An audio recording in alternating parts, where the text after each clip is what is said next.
Hello students, good morning. चलिए आज हम लोग जो है क्लास 10 फिजिक्स के लेक्चर 2 हमारा है ये। इससे पहले फर्स्ट लेक्चर में हम लोग पढ़े थे आपको प्रकाश का परावर्तन क्या है और परावर्तन के नियम को समझे थे।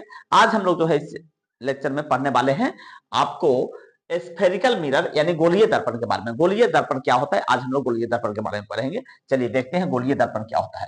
तो मान लीजिए कि ये आपके पास क्या है, तो आपके पास गोलीय दर्पण है। ठीक है, गोलीय दर्पण कहते किसको है? तो सबसे पहले गोलीय दर्पण है और यह क्या है, इसकी परावर्तक सतह है। इसको हम क्या बोलेंगे? तो परावर्तक सतह बोलेंगे। क्या बोलेंगे? परावर्तक सतह बोलेंगे। ठीक है, परावर्तक सतह, इसी को हम प्रधान अक्ष भी बोलेंगे।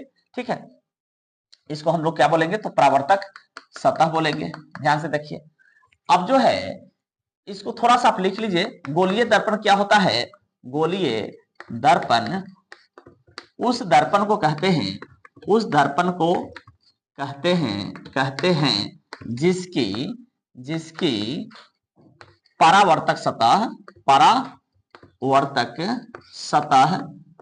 किसी गोले का भाग होती है। किसी गोले का क्या होती है? तो भाग होती है।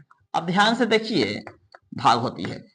यह जो गोलीय दर्पण है, इसको अगर हम दो भागों में बांटेंगे तो दो दर्पण प्राप्त होगा।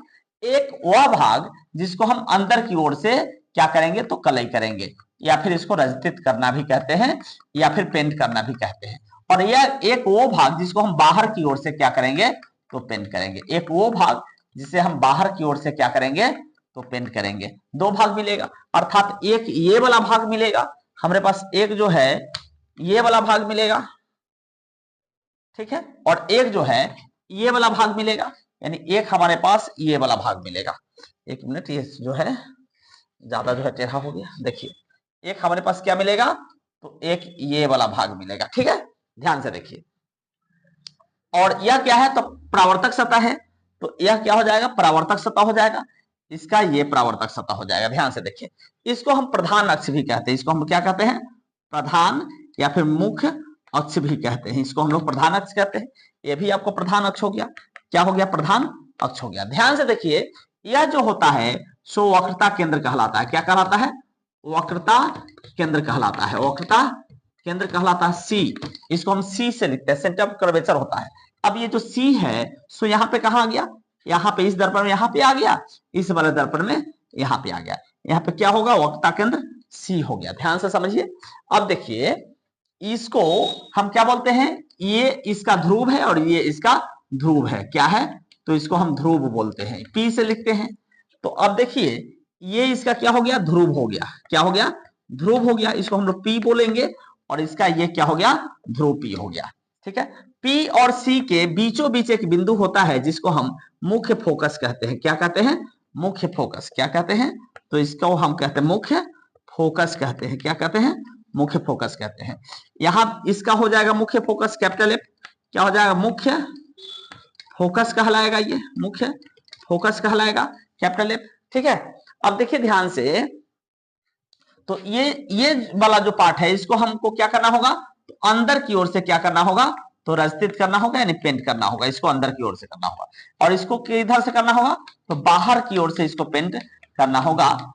ठीक है, बाहर की ओर से पेंट करना होगा। अब देखिए, गोलीय दर्पण का वह भाग जिसको अंदर की ओर से पेंट किया जाता है, जिसको अंदर की ओर से पेंट किया जाता है, जैसे मान लीजिए ये वाला भाग है, इसको अंदर से पेंट किया गया है, इसको हम क्या सा दर्पण कहते हैं?